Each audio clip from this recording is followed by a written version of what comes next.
اس وقت بن سامر اور اینی وہاں سے بہت دور ریگستان میں جا رہے تھے۔ اینی بن سامر کے پیچھے گھوڑے پر بیٹھی تھی۔ مجھے صرف اپنے ماں باپ کا خیال آتا ہے، اینی کہہ رہی تھی۔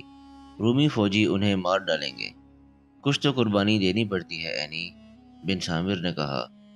میرے بھی ماں باپ ہیں اور یہ بھی دیکھو کہ میں نے اپنے آپ کو موت کے منہ میں ڈال دیا ہے۔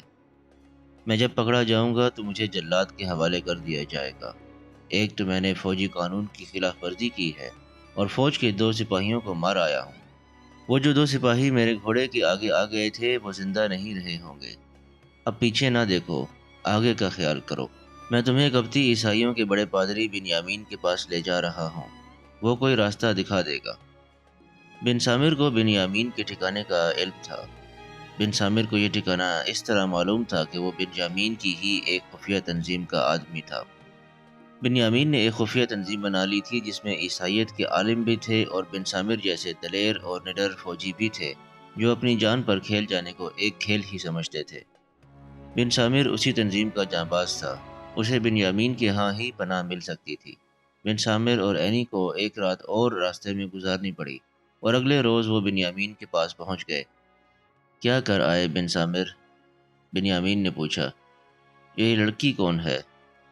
اپنے عقیدے کے لیے تو کچھ نہیں کیا، بن سامر نے جواب دیا۔ اپنی ذات اور اپنے جذبات کے لیے بہت بڑا خطرہ مول لیا ہے۔ اس نے بنیامین کو ساری بات سنا دی۔ کوئی برا نہیں کیا، بنیامین نے کہا۔ تم نے اپنی محبت اور اس لڑکی کی جان بچانے کے لیے بہت بڑی قربانی دی ہے۔ تمہیں چھپ کر رہنا پڑے گا۔ رہوں گا تو میں چھپ کر ہی، بن سامر نے کہا۔ لیکن میں بیکار نہیں بیٹھوں گا۔ میں شاہی عیسائیت کے خلاف کچھ نہ کچھ کرتا رہنا چاہتا۔ مجھے بتائیں کہ میں کیا کروں؟ بنیامین نے کچھ عالمانہ سی باتیں کرنا شروع کر دیں۔ قابل احترام اسقف، بن سامر نے کہا، میرے پاس اتنا علم نہیں کہ آپ کی یہ باتیں سمجھ سکوں۔ مجھے صرف یہ بتائیں کہ صحیح عقیدے کو لوگوں میں پھیلانے کے لیے کسے قتل کرنا ہے اور کوئی اپنا دشمن بتائیں جس سے آپ کو بہت ہی خطرہ ہو اور میں جا کر اسے قتل کر دوں۔ ابھی تم خود قتل ہونے سے بچو، بنیامین نے کہا۔ تم فوجی قانون کے مطابق جو جرم کر کے آئے ہو اس کی سزا تم جانتے ہی ہو کہ کیا ہے۔ ابھی اپنے آپ کو روپوش رکھو، کچھ عرصے بعد میں تمہارا حلیہ بدل کر تمہیں اصل مقصد کے لیے استعمال کروں گا۔ سالار عمر بن عاص رضی اللہ تعالیٰ عنہ نے اویس اور رابعہ کی شادی کر دی۔ یہ بیت المقدس کی بات ہے۔ عمر بن عاص رضی اللہ تعالیٰ عنہ اب امیر المؤمنین حضرت عمر رضی اللہ تعالیٰ عنہ کے پاس مدینہ جانا چاہتے تھے تاکہ ان سے مصر پر حملے کی اجازت لیں، مگر ان کی روانگی سے پہلے ہی مدینہ سے پیغام آ گیا کہ خشک سالی نے ایسا قحط پیدا کر دیا ہے کہ لوگ مر رہے ہیں۔ اس کے بعد تو کسی کو ہوش ہی نہ رہی کہ قحط زدہ لوگوں کے پیٹ میں روٹی ڈالنے کے علاوہ کچھ اور بھی سوچ سکتے۔ قحط کی تباہ کاریاں 9 مہینے پورے جوش و خروش سے جاری رہیں۔ عمر بن عاص رضی اللہ تعالیٰ عنہ کے ذہن سے تو جیسے مصر نکل ہی گیا تھا۔ قحط کی زد میں تو صرف عرب آیا، لیکن قحط زدہ علاقوں کو خوراک مہیا کرنا عراق اور شام کے امراء کی ذمہ داری تھی۔ آخر انہیں یہ خبر پہنچی کہ اللہ تبارک و تعالیٰ نے ابر رحمت برسا دیا ہے، تو عمر بن عاص رضی اللہ تعالیٰ عنہ کو خیال آیا کہ وہ تو مصر پر حملے کا ارادہ کیے ہوئے تھے۔ اویس رابعہ کے ساتھ ابھی بیت المقدس میں ہی تھا۔ اس کے دونوں جاسوس ساتھی بھی جو مصر جا کر بنیامین سے مل آئے تھے ابھی اس کے ساتھ ہی تھے۔ انہیں مختلف علاقوں سے بلایا گیا تھا کیونکہ یہ بہت ہی تجربہ کار اور ذہین جاسوس تھے۔ انہیں اپنے اپنے لشکروں میں واپس چلے جانا چاہیے تھا، لیکن عرب کے قحط نے سارا نظام ہی تہہ بالا کر ڈالا تھا، اس لیے یہ تینوں جاسوس مجاہدین بیت المقدس میں ہی پڑے رہے۔ قحط کے بعد جب انتظامی حالات معمول پر آئے تو سپہ سالار ابو عبیدہ رضی اللہ تعالیٰ عنہ نے عمر بن عاص رضی اللہ تعالیٰ عنہ کو پیغام بھیجا کہ تینوں مجاہدین کو ان کی اصل جگہوں پر واپس بھیج دیں۔ اویس حلب سے آیا تھا اور وہ رہنے والا بھی وہیں کا تھا، اس لیے اسے واپس حلب جانے کا حکم مل گیا۔ رابعہ بہت ہی خوش تھی کہ وہ اپنے شہر اپنے ماں باپ کے پاس جا رہی ہے۔ حلب پہنچ کر اویس رابعہ کو اپنے ٹھکانے پر لے گیا۔ پہلے تو وہ غیر شادی شدہ مجاہدین کی طرح لشکر کے ساتھ رہتا تھا، لیکن اب بیوی ساتھ ہونے کی وجہ سے اسے لشکر کی طرف سے چھوٹا سا ایک مکان دے دیا گیا تھا۔ اویس کو اپنے کسی بھی عزیز سے ملنے کا ذرا سا بھی شوق نہیں تھا، لیکن رابعہ نے اسے ضد کر کے تیار کر لیا کہ اس کے ماں باپ سے ملنے چلے۔ اویس اسے ناراض نہیں کرنا چاہتا تھا، اس شرط پر اس کے ساتھ چل پڑا کہ وہ باہر کھڑا رہے گا اور اگر اس کے والدین پسند کریں گے تو وہ اندر آ جائے گا۔ والدین کے دروازے پر پہنچ کر اویس باہر کھڑا رہا اور رابعہ بچوں کی سی شوخی کرتی اندر چلی گئی۔ گھر کی جس فرد نے بھی اسے دیکھا وہ حیران بعد میں ہوا، اس سے پہلے خوفزدہ ہوا کہ یہ ان کی روزی نہیں بلکہ اس کی روح یا بدروح ہے۔ روزی کو تو وہ مرا ہوا سمجھ بیٹھے تھے۔ وہ پاگل پن کی کیفیت میں شہر سے بھاگی تھی۔ 1 سال اور کچھ مہینے گزر گئے تھے، اب تو اس کی واپسی کی امید بھی ختم ہو گئی تھی۔ کیا ہو گیا ہے تم لوگوں کو؟ رابعہ نے اپنے ماں باپ اور دیگر اہل خانہ سے کہا۔ میں زندہ ہوں، بلکہ پہلے سے زیادہ زندہ ہوں۔ کیا تم واقعی زندہ روزی ہو؟ ماں نے بازو پھیلا کر اس کی طرف بڑھتے ہوئے پوچھا۔ نہیں ماں، رابعہ نے کہا، روزی مر گئی ہے، میں اب رابعہ ہوں۔ میں مسلمان ہو گئی ہوں، میرا خاوند باہر کھڑا ہے، میں اسے اندر لاتی ہوں۔ رابعہ کی ماں کے پھیلے ہوئے بازو نیچے گر پڑے۔ اسے روزی کا قبول اسلام بہت برا لگا تھا۔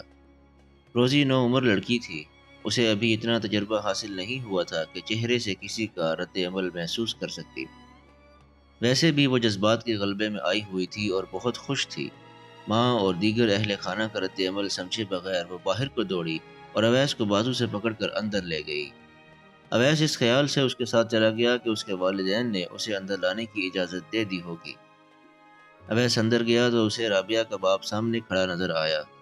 اویس نے اس کے ساتھ مصافحہ کرنے کے لیے دونوں ہاتھ آگے کیے، لیکن رابعہ کے باپ نے اپنے ہاتھ پیچھے کر لیے۔ رابعہ کی ماں نے اویس کو حقارت سے دیکھا اور منہ پھیر لیا۔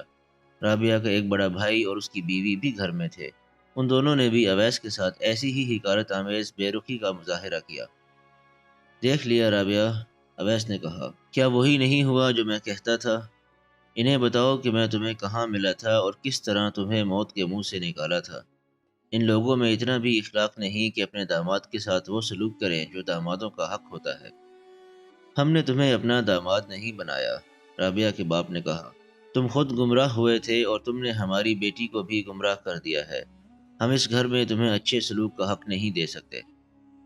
رابعہ کا چہرہ غصے اور ندامت سے سرخ ہو گیا۔ اویس نے اسے کہا کہ وہ انہیں بتائے کہ لوگوں نے اسے دھوکے میں کہاں تک پہنچا دیا تھا اور اویس نے اسے اپنے ساتھیوں کے ساتھ مل کر کس طرح بچا لیا تھا۔ رابعہ نے غصے سے کانپتی ہوئی آواز میں گھر والوں سے کہا کہ وہ بیٹھ جائیں اور سنیں کہ اس پر کیا بیتی تھی اور کس طرح اللہ نے یہ 3 فرشتے آسمان سے اتارے تھے۔ سب بیٹھ گئے۔ رابعہ نے اویس کو اپنے پاس بٹھا لیا اور اس پر جو بیتی تھی وہ سنانی شروع کر دی۔ وہ جوں جوں سناتی جا رہی تھی، اس کے گھر کے افراد کے چہرے نارمل حالت پر آتے جا رہے تھے۔ آخر میں اس نے کہا کہ وہ اس قدر مجبور اور بے بس تھی کہ اویس اور اس کے ساتھی اسے جتنا چاہتے خراب کر سکتے تھے، لیکن انہوں نے فرشتوں جیسا سلوک کیا۔ میں اس اخلاق اور سلوک سے متاثر ہو کر مسلمان ہوئی ہوں، رابعہ نے کہا۔ ورنہ تمہیں یاد ہوگا ماں، میں اویس کو دلی طور پر چاہتی تھی جب یہ رابن ہوا کرتا تھا، لیکن یہ مسلمان ہوا تو میں نے اس سے تعلق توڑ لیا تھا۔ میں کہتی ہوں کہ جتنا اچھا اخلاق مسلمانوں کا ہے اتنا کسی اور کا نہیں ہو سکتا۔ مصر میں جا کر دیکھو، عیسائی بادشاہ ہرکل عیسائیوں کا خون بہا رہا ہے۔ وہاں تو یہ مسئلہ ہی حل نہیں ہو رہا کہ سچی اور صحیح عیسائیت کون سی ہے، بادشاہ کی یا رعایا کی۔ رابعہ بولتی چلی گئی۔ اویس خاموش بیٹھا رہا اور گھر کے افراد چپ چاپ سنتے رہے۔ میں تو کسی اور ارادے سے آئی تھی، رابعہ نے کہا۔ میں کہتی ہوں کہ تم سب بھی اسلام قبول کر لو۔ اس نے باپ سے کہا کہ وہ آئندہ بھی اویس کو اپنے ساتھ لانا چاہتی ہے۔ کیا باپ اس کی اجازت دیتا ہے؟ نہیں، باپ نے فوراً اپنا فیصلہ سنا دیا۔ تم دونوں کے لیے میرے گھر کے دروازے بند ہو چکے ہیں۔ اگر تم دونوں واپس عیسائیت میں آ جاؤ تو میں تمہارے لیے اپنے دل اور اپنی روح کے دروازے بھی کھول دوں گا۔ اب ہم کسی غلط دروازے میں داخل نہیں ہوں گے، اویس نے کہا اور اٹھ کر کھڑا ہوا۔ رابعہ کو اٹھایا اور بولا، چلو رابعہ، میں اپنی توہین اور بے عزتی برداشت کر سکتا ہوں، اسلام اور مسلمانوں کے خلاف ذرا سی جھوٹی تہمت بھی برداشت نہیں کروں گا۔ میں یہاں کئی اور عیسائیوں کو مسلمان کر لوں گا۔ شاید تم ایسا نہیں کر سکو گے، رابعہ کا بڑا بھائی جو اس وقت تک خاموش تھا بولا۔ روزی، اسے اسلام کی تبلیغ سے روکنا، ورنہ… میں روزی نہیں، رابعہ ہوں میرے بھائی، رابعہ نے کہا۔ یہ اپنے مذہب کے لیے جو بہتر سمجھے گا کرے گا، میں اسے نہیں روکوں گی۔ اویس اور رابعہ وہاں سے نکل آئے۔ رابعہ کا بھائی دونوں کو دروازے سے نکل جانے تک گھورتا رہا۔ اویس بہت بہادر مجاہد ہی سہی، بڑا ذہین اور عقل و دانش والا جاسوس ہی صحیح، لیکن وہ رابعہ کے بھائی کی نیت اور نظریں نہ بھانپ سکا۔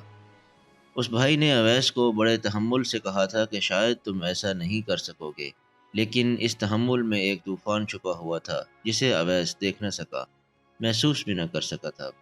اس گھر سے نکل کر وہ رابعہ سے کہتا رہا کہ وہ پھر کبھی اسے یہاں نہ لائے۔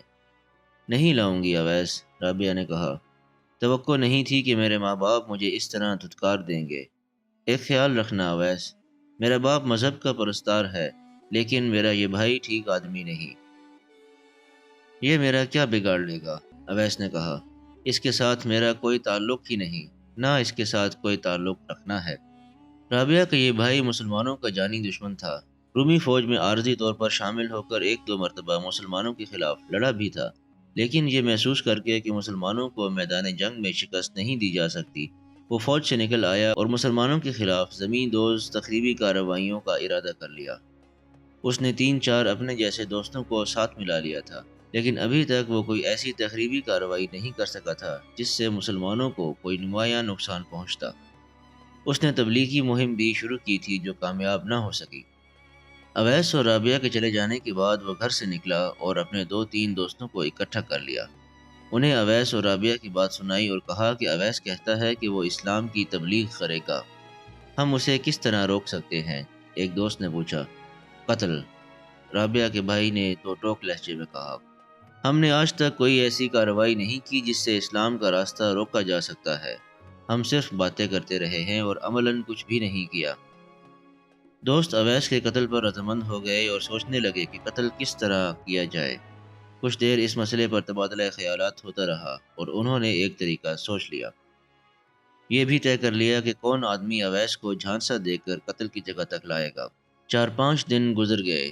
اویس ان کے پھندے میں نہ آ سکا کیونکہ وہ اپنے فرائض میں مصروف ہو گیا تھا۔ ان دنوں میں جو گزر گئے تھے، ان لوگوں کا یہ ارادہ مکمل طور پر مستحکم ہو گیا کہ اویس کو قتل کر کے ہی رہیں گے۔ آخر ایک روز اویس اس شخص کو مل گیا جس کے ذمہ یہ کام تھا کہ اویس کو جھانسا دے کر قتل والی جگہ پہنچائے گا۔ انہوں نے قتل کا منصوبہ نہایت اچھا بنایا تھا۔ رابعہ کے بھائی نے اویس کی اس بات کو سامنے رکھا تھا کہ وہ اسلام کی تبلیغ کرے گا۔ اویس کو دھوکے میں شہر سے باہر لے جانے والے آدمی نے اویس سے کہا کہ 2-3 عیسائی مسلمان ہونا چاہتے ہیں، لیکن وہ کچھ جاننا اور سمجھنا ضروری سمجھتے ہیں۔ اس شخص نے یہ بھی کہا کہ وہ خود بھی مسلمان ہونا چاہتا ہے۔ اویس شام کے بعد اس شخص کے ساتھ اس طرف چل پڑا جہاں اسے قتل کرنا تھا اور پھر اس کی لاش کو غائب کر دینا تھا۔ اویس کے دل میں اسلام اور مسلمانوں کی ایسی محبت اور عقیدت پیدا ہو گئی تھی کہ اس نے یہ سوچنے اور سمجھنے کی ضرورت ہی محسوس نہ کی کہ یہ دھوکہ بھی ہو سکتا ہے۔ وہ اس شخص کے ساتھ شہر سے باہر نکل گیا۔ اسے یہ بتایا گیا تھا کہ یہ آدمی شہر سے باہر ایک جگہ بیٹھے ملیں گے اور وہاں بات ہوگی۔ اس قاتل پارٹی نے ہر کام یوں طے کیا تھا کہ یہ شخص اویس کو اس جگہ لے جائے گا اور رابعہ کا بھائی اپنے دوستوں کے ساتھ وہاں پہلے سے موجود ہوگا اور کوئی بات کیے بغیر فوراً ہی اویس کا خاتمہ کر دیا جائے گا۔ اویس اس شخص کے ساتھ اس جگہ پہنچا تو وہاں کوئی بھی نہ تھا۔ اس شخص نے کہا کہ وہ لوگ ابھی آتے ہوں گے۔ دونوں وہاں انتظار میں بیٹھ گئے اور وقت گزرتا چلا گیا۔ وہ آدمی پریشانی کی عالم میں ادھر ادھر دیکھتا رہا۔ آخر اویس نے کہا کہ وہ اور زیادہ انتظار نہیں کر سکتا اور اگر یہ لوگ کچھ معلوم کرنا چاہتے ہیں تو کل میرے پاس آ جائیں، میں انہیں کسی ایسے مجاہد سے ملوا دوں گا جو اسلام کے امور اور معاملات کو زیادہ اچھی طرح سمجھتا ہو۔ قاتل پارٹی کا یہ آدمی اکیلے تو کچھ نہیں کر سکتا تھا، نہ اسے یہ بتایا گیا تھا کہ پارٹی کا کوئی اور آدمی نہ آئے تو یہ کام وہ خود ہی کر دے۔ اس شخص نے اویس کو باتوں میں لگائے رکھا، لیکن وقت اتنا زیادہ گزر گیا تھا کہ خود اس شخص نے محسوس کیا کہ اب انتظار بیکار ہے۔ دونوں وہاں سے واپس آ گئے اور اویس اپنے ٹھکانے پر چلا گیا۔ میرا بھائی بہت ہی بیمار ہو گیا ہے، رابعہ نے اویس کو بتایا۔ تھوڑی دیر پہلے ان کے پڑوس میں رہنے والی ایک عورت ادھر سے گزری، میں تمہارے انتظار میں دروازے پہ کھڑی تھی۔ عورت میرے پاس رک گئی اور اس نے بتایا کہ تمہارا بھائی 2-3 دنوں سے کسی ایسی بیماری میں مبتلا ہے کہ کسی سیانے کو پتہ نہیں چل رہا کہ بیماری کیا ہے۔ 2-3 دنوں میں ہی وہ آخری وقت تک جا پہنچا ہے اور ہو سکتا ہے کہ آج رات اس کی زندگی کی آخری رات ہو۔ مجھے سمجھ نہیں آتی کہ بھائی کو دیکھنے جاؤں یا نہ جاؤں۔ جانا چاہتی ہو تو میں تمہیں نہیں روکوں گا، اویس نے کہا۔ مجھے ساتھ لے جانا چاہو تو میں بھی چلا چلوں گا۔ رابعہ کو اپنے گھر سے دھتکار کر نکالا گیا تھا، لیکن وہ آخر بہن تھی، اس سے رہا نہ گیا اور وہ اسی وقت اویس کو ساتھ لے کر اپنے بھائی کو دیکھنے چلی گئی۔ اسے کسی نے اس گھر میں آنے سے نہیں روکا، شاید اس لیے کہ اس کے بھائی پر نزع کا عالم طاری تھا۔ بھائی کی بیوی، اس کی ماں اور باپ رو رہے تھے۔ بھائی نے رابعہ سے پہلے اویس کی طرف دیکھا اور اس کی آنکھیں بند ہو گئیں۔ فوراً ہی بھائی کی آنکھیں کھلیں، اس نے ایک ہچکی لی اور اس کا چہرہ ایک طرف ڈھلک گیا۔ وہ مر چکا تھا۔ اویس کو تو معلوم ہی نہیں تھا کہ اس شخص نے اسے قتل کرنے کے لیے پھندا لگا دیا تھا، اور اویس اس پھندے میں چلا بھی گیا تھا، لیکن اللہ کا کوئی بندہ اللہ کے ارادوں کو نہیں سمجھ سکتا۔ رابعہ کے آنسو بہنے لگے۔ ماں باپ نے اس کی طرف توجہ ہی نہ دی۔ ان کا جوان اور شادی شدہ بیٹا مر گیا تھا۔ اویس رابعہ کو وہاں سے لے آیا۔ دوسرے ہی دن پتہ چلا کہ رابعہ کے بھائی کا ایک دوست جو اویس کے قتل کی اس سازش میں شامل تھا، اسی بیماری میں مبتلا ہو گیا ہے۔ تیسرے دن وہ بھی مر گیا۔ اس کے ساتھ ہی ان کا وہ دوست بھی اس بیماری سے چل بسا جو اویس کو قتل والی جگہ لے گیا تھا۔ اویس کو اللہ نے قتل سے صاف بچا لیا۔ اویس کو معلوم ہی نہیں تھا کہ جو مر گئے ہیں وہ اسے مارنے کی سازش کر چکے تھے۔ لیکن یہ بیماری صرف ان 3 دوستوں کے لیے ہی نہیں آئی تھی، بلکہ حلب کے پورے شہر میں یہ بیماری پھیل گئی۔ گھر گھر سے جنازے نکلنے لگے۔ طبیبوں نے بتایا کہ یہ طاعون کا مرض ہے۔ یہ ایسا لا علاج مرض تھا کہ جس پر اس کا حملہ ہوتا وہ 1-2 دنوں میں مر جاتا تھا۔ طبیبوں نے بہت کوشش کی کہ اس مرض کو روکا جائے، لیکن مرض پھیلتا چلا گیا اور اس نے پورے ملک شام کو لپیٹ میں لے لیا۔ تاریخ میں اس وبا کے متعلق جو تفصیلات آئی ہیں، ان سے پتہ چلتا ہے کہ اس کی ابتدا فلسطین کے ایک قصبے امواس سے ہوئی تھی۔ اس دور کے لوگوں کو ابھی اتنی سوجھ بوجھ نہیں تھی کہ ایسی بیماریوں میں کیسی احتیاطی تدابیر اختیار کرنی چاہیے۔ عام ذہن کے لوگوں کو معلوم ہی نہیں تھا کہ ایک شخص کی بیماری دوسرے کو بھی لگ سکتی ہے۔ اسی لا علمی کا نتیجہ تھا کہ امواس سے چلنے والی بیماری شام تک پہنچی اور موت ہر گھر کے دروازے پر دستک دینے لگی۔ قحط کے اثرات ابھی باقی تھے کہ اس وبا نے قحط کی تباہ کاریوں کو بھی مات کر دیا۔ یہ وبا بھی 639 عیسوی بمطابق 18 ہجری میں پھیلی تھی۔ قحط عرب میں پڑا تھا اور طاعون شام میں پھیلی، لیکن اس کے دوسرے اثرات عرب تک پہنچے۔ ایوان خلافت ہل کے رہ گیا۔ وبا صرف شہریوں میں نہیں بلکہ مجاہدین کے لشکروں میں بھی پھیل گئی تھی۔ یہ وبا کئی مہینے انسانی جانوں سے کھیلتی رہی اور 25,000 مسلمانوں کی جان لے کر ٹلی۔ جو سالار فوت ہوئے ان میں ابو عبیدہ رضی اللہ تعالیٰ عنہ، معاذ بن جبل رضی اللہ تعالیٰ عنہ، یزید بن ابی سفیان رضی اللہ تعالیٰ عنہ، حارث بن حشام رضی اللہ تعالیٰ عنہ، سہیل بن عمر رضی اللہ تعالیٰ عنہ اور عتبہ بن سہیل رضی اللہ تعالیٰ عنہ خاص طور پر شامل ہیں۔ حارث بن حشام رضی اللہ تعالیٰ عنہ کے خاندان کے 70 افراد اور حضرت خالد بن ولید رضی اللہ تعالیٰ عنہ کے خاندان کے 40 افراد اس وبا میں فوت ہو گئے تھے۔ بن سامر ابھی تک بن یامین کے ہاں بیٹھا ہوا تھا۔ کئی مہینے گزر گئے تھے۔ بن یامین نے عینی کے ساتھ اس کی شادی کر دی تھی۔ وہ کچھ کرنا چاہتا تھا۔ بن سامر فراغت کی اس زندگی سے تنگ آ چکا تھا۔ بن یامین نے ہرکل کے محل تک اپنے جاسوس پھیلا رکھے تھے۔ بن سامر بھی دراصل اس کا جاسوس ہی تھا۔ اس وقت ہرکل مصر میں نہیں بلکہ بزنطیہ میں تھا اور مصر پر حکمرانی کے فرائض مقوقس ادا کر رہا تھا۔ مقوقس دراصل ہرکل کا باج گزار تھا۔ عملاً مصر کا بادشاہ ہرکل تھا اور جنگی امور اس کے ایک مشہور و معروف جرنیل اتربون کے ہاتھ میں تھے۔ وہ دور دراصل فوج کا ہی دور تھا۔ شام ہرکل کے ہاتھ سے نکل گیا تھا اور وہ اس کوشش میں تھا کہ شام پر دوبارہ قبضہ ہو جائے۔ اس کی زیادہ تر توجہ فوج کی ضروریات اور دیگر فوجی معاملات پر مرکوز رہتی تھی۔ ایک روز بن یامین کے پاس 2 آدمی آئے جو اس کے جاسوس تھے۔ وہ مصر کے دارالحکومت سکندریہ میں رہے تھے اور کچھ عرصہ بزنطیہ میں گزار کر آئے تھے۔ بن یامین نے ان سے پوچھا کہ وہ کیا خبر لائے ہیں۔ جاسوس نے بتایا کہ ہرکل کے دماغ پر شام سوار رہتا ہے اور وہ جلدی سے جلدی شام پر فوج کشی کرنے کے منصوبے بناتا رہتا ہے۔ اس نے اس وقت عرب پر حملہ کرنے کا ارادہ کر لیا تھا جب وہاں قحط کا دورہ تھا، لیکن مشیروں نے اسے روک دیا اور جواز یہ پیش کیا کہ قحط صرف عرب میں ہے، شام میں نہیں، اور مسلمانوں کے لشکر شام میں ہیں۔ اگر رومی فوج عرب میں داخل ہوگی تو شام سے مسلمان لشکر رومی فوج کو گھیرے میں لے لیں گے اور اس کا انجام بہت برا ہوگا۔ جاسوسوں نے بتایا کہ جب شام میں طاعون کی وبا پھیلی اور وہاں موت کا راج قائم ہو گیا تو بھی ہرکل نے شام پر حملے کا ارادہ کر لیا تھا۔ اگر ہرکل اپنے مشیروں کے مشورے مان لیتا تو وہ فوج کو ساتھ لے کر شام جا دھمکتا، لیکن اس کے اسقف اعظم کیرس نے اسے یہ مشورہ دیا کہ اس نے شام میں فوج داخل کی تو فوج میں تعاون پھیل جائے گی اور اتنی زیادہ جانیں ضائع ہو جائیں گی کہ سوائے پسپائی یا مسلمانوں کے ہاتھوں کٹ مرنے کے رومی فوج کو کچھ حاصل نہیں ہوگا۔ کیرس نے دوسرا خطرہ یہ ظاہر کیا کہ مصر سے اپنی فوج شام چلی گئی تو مصر میں قبطی عیسائی اور دوسرے فرقوں کے عیسائی جو ہرکل کی سرکاری عیسائیت کے خلاف ہیں بغاوت کر دیں گے، اور جو تھوڑی سی فوج مصر میں ہوگی وہ اس بغاوت پر قابو نہیں پا سکے گی۔ اس بغاوت کا یہ انجام بھی ہو سکتا ہے کہ شام ہاتھ نہ آئے اور مصر ہاتھ سے نکل جائے۔ جاسوسوں نے یہ بھی بتایا کہ مکوکس ہرکل اور اطربون کو اس بات پر قائل کر رہا ہے کہ شام میں عیسائی مسلمانوں کے خلاف بغاوت کرنے اور وہاں اپنے تخریب کار بھیجے جائیں۔ مکوکس کا یہ مشورہ ہرکل اور اطربون کے پیش نظر ہے۔ انہوں نے اس مشورے کو پسند تو کیا ہے لیکن اس پر عمل درآمد کی کوئی بات نہیں کی۔ کیرس کو بجا طور پر خطرہ نظر آ رہا تھا کہ مصر میں قبطی عیسائی بغاوت کر دیں گے، کیونکہ اسے اپنا وہ ظلم و تشدد اور درندگی یاد تھی جو اس نے مصر کے عیسائیوں پر کی تھی۔ اسے یہ بھی معلوم تھا کہ جب بھی موقع ملا عیسائی اس کے اور ہرکل کے خلاف ہی اٹھیں گے۔ بنیامین کے ہاں کچھ اور عیسائی بھی آ کر ٹھہرے ہوئے تھے۔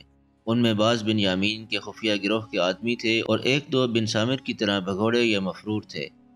ان میں سے دو بن سامر کے بڑے گہرے اور رازدان قسم کے دوست بن گئے تھے۔ یہ دونوں دوست بن سامر کی طرح مذہب کے معاملے میں جنونی تھے۔ دونوں بن سامر کی ہی طرح رومیوں اور مسلمانوں کے سخت خلاف تھے۔ بنیامین کے پاس جو دو جاسوس بڑی لمبی رپورٹ لائے تھے ان میں سے ایک بن سامر کے ایک دوست کا گہرا رازدار دوست تھا۔ اس جاسوس نے اپنے دوست کو رازداری سے بتایا کہ وہ کیا خبریں لائے ہیں۔ تو کیا شام کے عیسائی مسلمانوں کے خلاف بغاوت کریں گے؟ بن سامر کے دوست نے پوچھا۔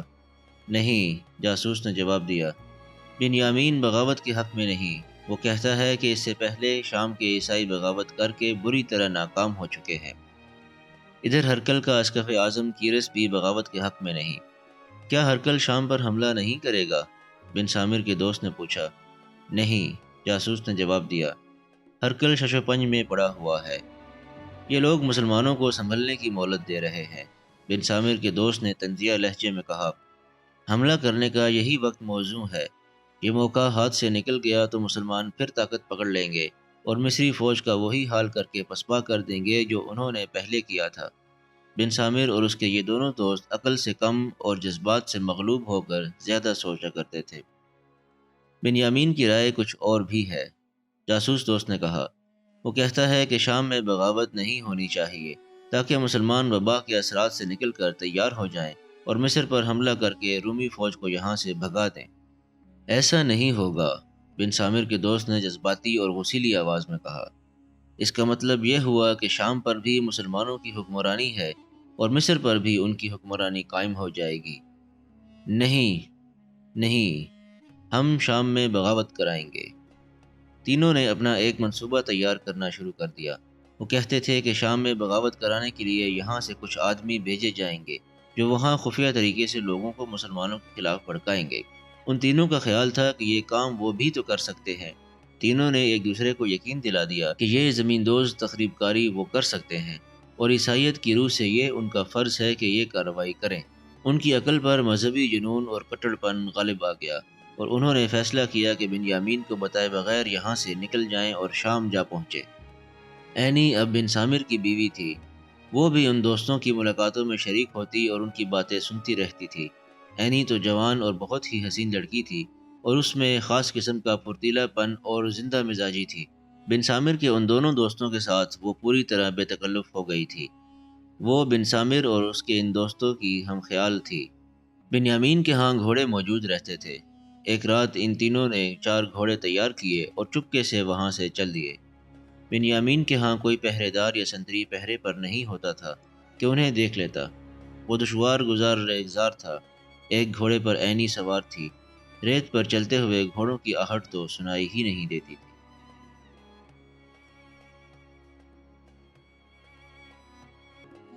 اگر آپ کو ویڈیو پسند آئی ہو تو اس کو لائک اور شیئر کیجیے، چینل کو سبسکرائب کر لیجیے اور بیل آئیکن کو بھی پریس کر دیجیے تاکہ آئندہ آنے والی تمام ویڈیوز آپ کو باقاعدگی سے ملتی رہیں۔